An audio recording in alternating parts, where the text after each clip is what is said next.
Yeah, so here's the thing about Doctor Doom.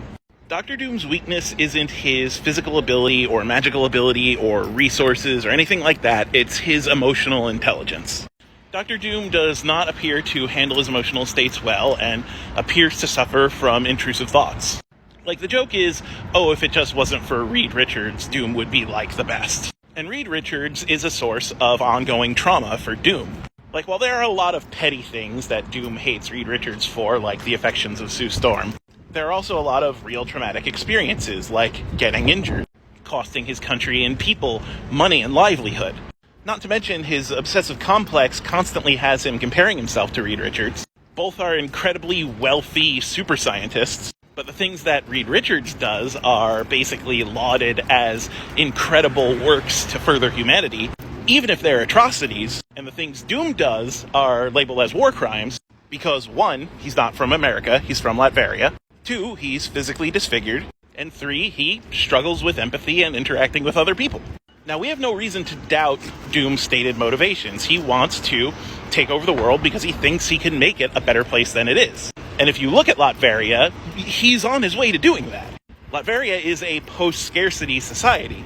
But, it's also a society where you have to say, Hail Doom, and our American sensibilities make that feel worse than post-scarcity. But is it, though? And the thing is, when Doom is at his evilest, it's usually because someone is poking at his trauma. Usually that's Reed Richards, but it doesn't always have to be. And, I'm not necessarily going Reed Richards is the bad guy. He's done some horrible stuff, but, Reed Richards is a bad person is a pretty cold take at this point. But I am saying that in instances where we see Doom removed from the potential trauma triggers that constantly surround him, he ends up doing things that benefit humanity. Now, don't get me wrong, I'm not one of those people who's going, Doom did nothing wrong. He obviously did stuff that hurt people.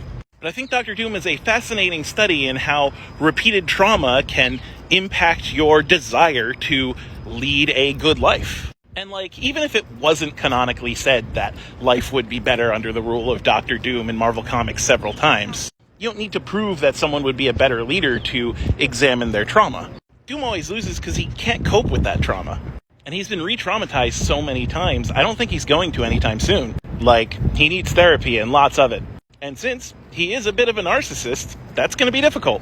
So yeah, Doom has the potential to do a lot of good, but repeated traumatic events from Reed Richards and other people in the Marvel Universe have basically set up a situation in which it's nearly impossible to address his mental issues. And thus he's forced into this pigeonhole role as a supervillain. Whereas if you look at Latveria, he's actually a very competent world leader.